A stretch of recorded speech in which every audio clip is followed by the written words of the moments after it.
या लघुनाट्याचं नाव आहे महाराज खुर्चीसाठी वाटेल. या नाटकाचे दोन भाग आहेत. या दोन भागामध्ये पहिला जो भाग आहे तो भाग मूकनाट्याचा आहे, म्हणजे त्यामध्ये कुठलाही संवाद नाही आणि त्या विदाऊट संवाद म्हणजे मूकनाट्याच्या माध्यमातून आजची जी राजनीती आहे, जे राजकारण आहे, आजचे जे राजकारणी आहे हे कशा पद्धतीने देशाचं शोषण करतात आणि खुर्चीसाठी वाटेल ते काय काय करतात हे कुठेतरी महाराज पाहत असतील का हो? असा प्रश्न जेव्हा पडतो तेव्हा या नाटकाची निर्मिती होते.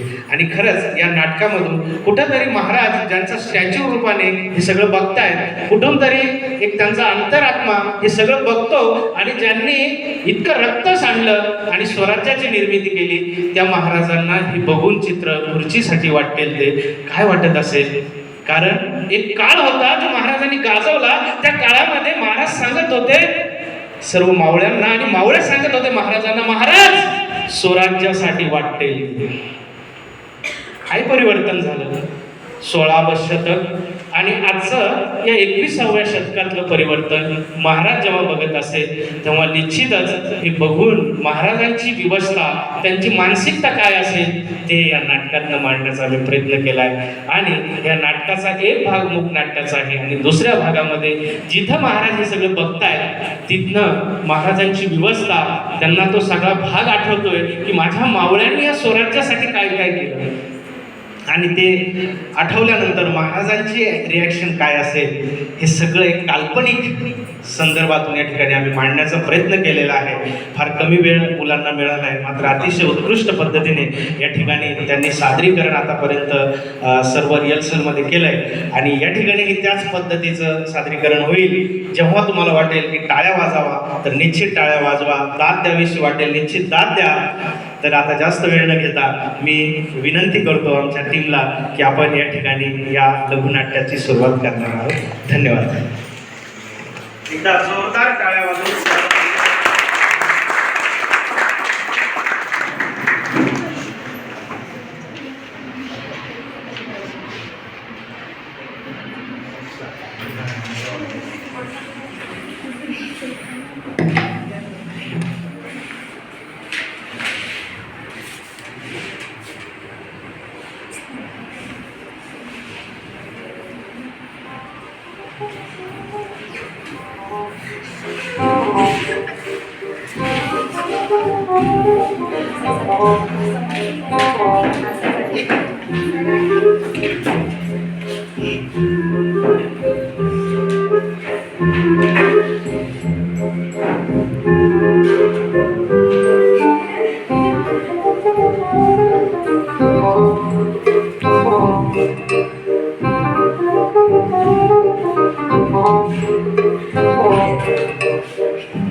अंधार होत चाललाय आता दिवा पाहिजे, अंधार होत चाललाय आता दिवा पाहिजे, या देशाला जिजाऊचा शिवा पाहिजे. नेते झाले अफजल खान स्वातंत्र्याचे तुळजापूर केले, नेते झाले अफजल खान स्वातंत्र्याचे तुळजापूर केले. आता या शाहिस्ते खानाचे बोटे कापण्या आता युवा पाहिजे. अंधार होत चाललाय आता दिवा पाहिजे, या देशाला जिजाऊचा शिवा पाहिजे. कसे झाले मर्द मराठे यौवनाचे भक्त, कसे झाले मर्द मराठे यौवनाचे भक्त, अरे मराठ्यांच्या तलवारीवर मराठ्यांचेच रक्त. पुन्हा एकदा पेटलेल्या मावळ्यांचा थवा, पुन्हा एकदा पेटलेल्या मावळ्यांचा थवा, अन हर हर महादेवाची वादळी हवा पाहिजे. अंधार होत चाललाय, आता दिवा पाहिजे. या देशाला जिजाऊचा शिवा पाहिजे, या देशाला जिजाऊचा शिवा पाहिजे.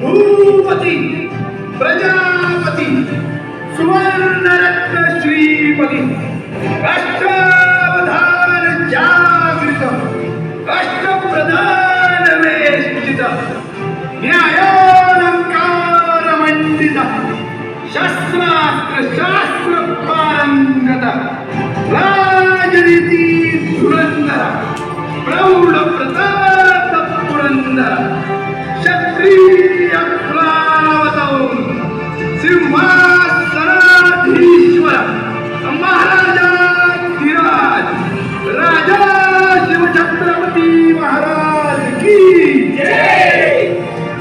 नमो पार्वती पते हर हर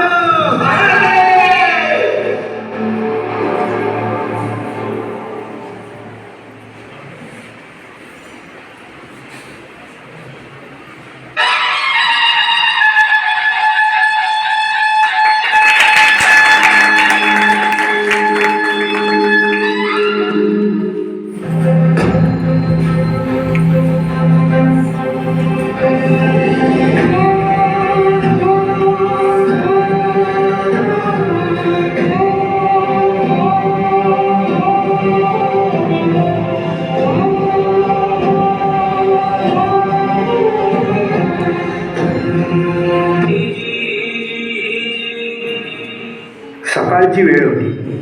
आऊसाहेब आपल्या वाड्यातून बाहेर बघत उभ्या होत्या. सोनेरी किरणांच्या प्रकाशात एक आवाढव्य असा किल्ला दिसत होता. आऊसाहेब विचार करत होते की हा किल्ला आपल्या स्वराज्यात का नाही.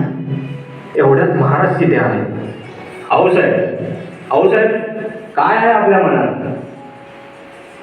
शिवबा, हा कोंडाणा किल्ला आपल्या स्वराज्यातून गेला, हेच दुःख आम्हाला खुपतंय. हो आऊसाहेब, ते दुःख तर आम्हालाही खुपतंय. आईची इच्छा ती तर पूर्ण करायलाच हवी. महाराजांनी लगेच आपल्या मावळ्यांना बोलवून घेतलं. सगळे जमा झाले. आता महाराज कोणती कामगिरी सांगतात ते ऐकायला सर्वांनी कान टोकारले. महाराज म्हणाले, कोण घेईल हा कोंडाणा किल्ला? महाराजांनी शब्द टाकला आणि ताडकन एक मावळा उभा राहिला. म्हणाला, मी घेईल महाराज, कोंडाणा किल्ला मी घेईल. कोण होता हा मर्द? कोण होता हा हिम्मत बहादर गडी? ते होते तानाजी मालुसरे, महाराजांचा खेळगडी. तानाजी कोकणातल्या उमरठिया गावचा. तानाजी अंगपिंडानं भरदार होता. अरे छाती तर एखाद्या बुर्जासारखी बुलंद होती. हा किल्ला जिंकायला फार अवघड होता, जीवाशीच खेळ. पण निधडा छातीच्या तानाजीनं हा खेळ स्वीकारला होता. त्यांच्याबरोबर त्यांचा भाऊ सूर्याजी सुद्धा आला होता. तानाजी आणि सूर्याजी अगदी राम लक्ष्मणासारखे भाऊ होते. खरं म्हणजे तानाजी आपल्या मुलाच्या रायबाच्या लग्नाचं निमंत्रण द्यायला आले होते.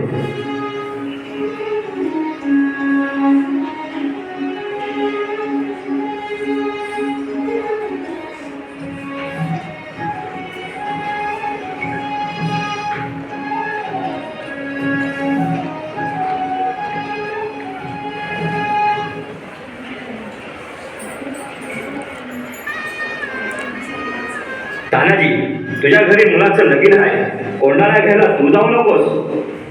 नाही महाराज, कोंडाणा मीच घेणार. तान्या, हट्ट करू नकोस. कोंडाणा घ्यायला आम्ही स्वतः जातो. नाही महाराज, कोंडाण्याची जबाबदारी माझीच. तान्या, हट्ट करायचा नाही. नाही महाराज, कोंडाणा मीच घेणार. हा तुमच्या वाघाचा शब्द आहे. तुम्हाला ती महादेवाची आग आहे. नाही म्हणू नका महाराज. तान्या, आधी मुलाचं लगीन पार पाड. नाही महाराज, आधी लगीन कोंडाण्याच, मग माझ्या रायबाचं.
राजे लाख मेले तरी चालतील, लाखाचा पोशिंदा जगलाच पाहिजे. पण माझी झालं. जा राजे, पुढे वा राजे. विशाळगडावर पोहोचल्यावरती तोफांचे 5 बार द्या. तोपर्यंत या खोडखिंडीत अडकून ठेवतो का नाही? या राजे, या.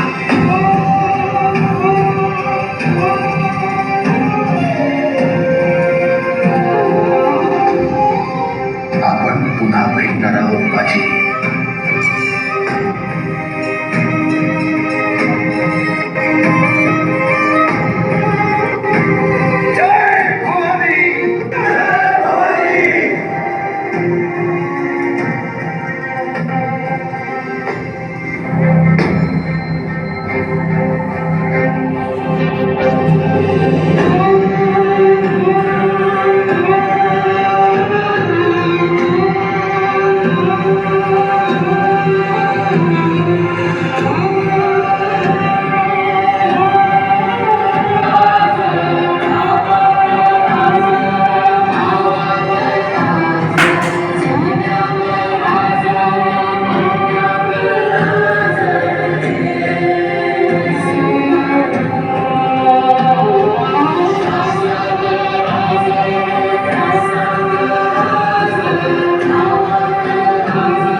परत या राजे तुम्ही.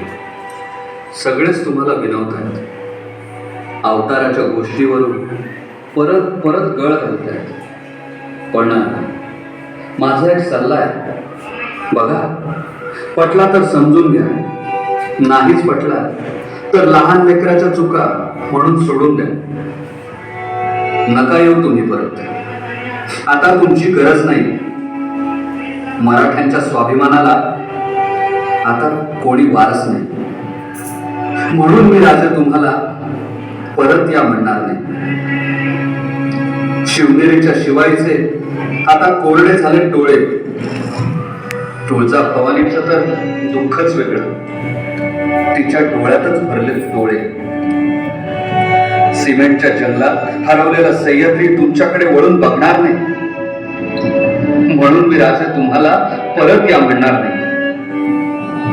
शिवनेरीवर जन्म घ्यायला आता सरकारची परवानगी लागेल. हा मंत्रालयात कोण कशाला तुमच्याशी आडवीनं वागेल?